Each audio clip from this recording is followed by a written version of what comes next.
Fazíamos culto doméstico, quer hospedados em um rancho nas serras, quer num suntuoso quarto de hotel na cidade. E a bendita presença de Cristo, que muitos crentes dizem impossível alcançar, era para ele a atmosfera natural. Ele vivia e respirava nele. Antes de iniciar a construção do famoso templo em Londres, o Metropolitan Tabernacle, Spurgeon e alguns dos membros de sua igreja ajoelharam-se no terreno, entre as pilhas de materiais, e rogaram a Deus que não permitisse que trabalhador algum morresse ou ficasse ferido durante as obras. Deus respondeu maravilhosamente, não deixando acontecer qualquer acidente durante o tempo da construção do imponente edifício, que media 80 metros de comprimento, 28 de largura e 20 de altura. A igreja começou a edificar o tabernáculo com o alvo de liquidar todas as dívidas contraídas com a aquisição de materiais e pagar toda a mão de obra antes de findar a construção. Como de costume, pediram a Deus que os ajudasse a realizar esse desejo, e tudo foi pago antes do dia da inauguração. O Metropolitan Tabernacle foi acabado em março de 1861. Durante os 31 anos que se seguiram, uma média de 5.000 pessoas se congregava ali todos os domingos, pela manhã e à noite. De 3 em 3 meses, Spurgeon pedia aos que já haviam feito parte da assistência que se ausentassem. Eles o atendiam, mas mesmo assim, o tabernáculo era superlotado por outras pessoas das massas ainda não alcançadas pela mensagem. Durante certo período, pregou 300 vezes em 12 meses. O maior auditório do qual pregou foi no Crystal Palace, em Londres, em 7 de outubro de 1857. Havia exatamente 23.654 pessoas no auditório. Spurgeon esforçou-se tanto nessa ocasião e o cansaço foi tal que, após o sermão da noite de quarta-feira, dormiu até a manhã de sexta-feira.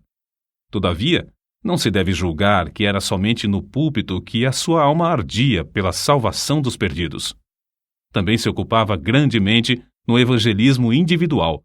Nesse sentido, citamos aqui o que certo crente disse a respeito dele. Tenho visto auditórios de 6.500 pessoas inteiramente levadas pelo fervor de Spurgeon, mas ao lado de uma criança moribunda que ele levava a Cristo, achei-o mais sublime do que quando dominava o interesse da multidão. Parece impossível que tal pregador tivesse tempo para escrever. Entretanto, os livros da sua autoria constituem uma biblioteca de 135 tomos. Até hoje, não há obra mais rica de joias espirituais do que A Tesouraria de Davi, 7 volumes sobre os Salmos, escritos por Spurgeon. Ele publicou tão grande número de sermões que, mesmo lendo um por dia, nem em 10 anos o leitor os poderia ler todos. Muitos foram traduzidos em várias línguas e publicados nos jornais do mundo inteiro. Ele mesmo escrevia grande parte da matéria para seu jornal A Espada e a Colher. Título este, inspirado na história da construção dos muros de Jerusalém no tempo angustioso de Neemias. Além de pregar constantemente a grandes auditórios e de escrever tantos livros, esforçou-se em vários outros ramos de atividades. Inspirado pelo exemplo de George Mueller, fundou e dirigiu o orfanato de Stockwell. Pediam a Deus e recebiam o necessário para levantar prédio após prédio e alimentar centenas de crianças desamparadas. Reconhecendo a necessidade de instruir os jovens chamados por Deus a proclamar o Evangelho e, assim, alcançar muito maior número de perdidos, fundou e dirigiu o Colégio dos Pastores. Esse trabalho foi marcado pela mesma fé em Deus demonstrada na obra de cuidar dos órfãos. Impressionado com a vasta circulação de literatura viciosa, formou uma junta de vendagem de livros evangélicos. Dezenas de vendedores foram sustentados e milhares de discursos feitos, além de muitas toneladas de escrituras e outros livros terem sido vendidos de casa em casa. Acerca de tão estupendo êxito na vida de Spurgeon, convém notar o seguinte: nenhum dos seus antepassados alcançou fama. Sua voz podia pregar às maiores multidões, mas outros pregadores sem fama gozavam também da mesma voz. O príncipe dos pregadores era, antes de tudo, o príncipe de joelhos. Como Saulo de Tarso, também entrou no reino de Deus agonizando de joelhos. No caso de Spurgeon, essa angústia durou 6 meses. Depois, assim aconteceu com Saulo. A oração fervorosa virou um hábito na sua vida. Aqueles que assistiam aos cultos no grande Metropolitan Tabernacle diziam que as orações eram a parte mais sublime dos cultos.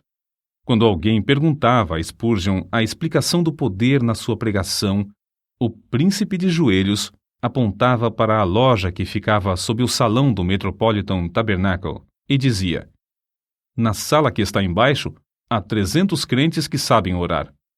Todas as vezes que prego, eles se reúnem ali para sustentar minhas mãos, orando e suplicando ininterruptamente. Na sala que está sob os nossos pés é que se encontra a explicação do ministério dessas bênçãos." Spurgeon costumava dirigir-se aos alunos no colégio dos pastores desta forma: "Permanecei na presença de Deus. Se o vosso fervor esfriar, não podereis orar bem no púlpito. Pior com a família, e ainda pior nos estudos, sozinhos. Se a alma se tornar magra, os ouvintes, sem saberem como ou porquê, acharão que vossas orações públicas têm pouco sabor." Ainda sobre a oração, sua esposa deu este testemunho: "Ele dava muita importância à meia hora de oração que passava com Deus antes de começar o culto." Certo crente também escreveu a esse respeito: "Sente-se, durante a sua oração pública, que ele é um homem de bastante força para levar nas mãos ungidas as orações de uma multidão. Isto é a ideia mais grandiosa de sacerdote entre Deus e os homens." Convicto do grande poder da oração, Spurgeon designou o mês de fevereiro de cada ano, no grande tabernáculo, para realizar a convenção anual e fazer súplicas por um avivamento na obra de Deus. Nessas ocasiões, passavam dias inteiros em jejum e oração que se tornava mais e mais fervorosa. Não só sentiam a gloriosa presença do Espírito Santo nesses cultos, mas era-lhes aumentado o poder com frutos abundantes.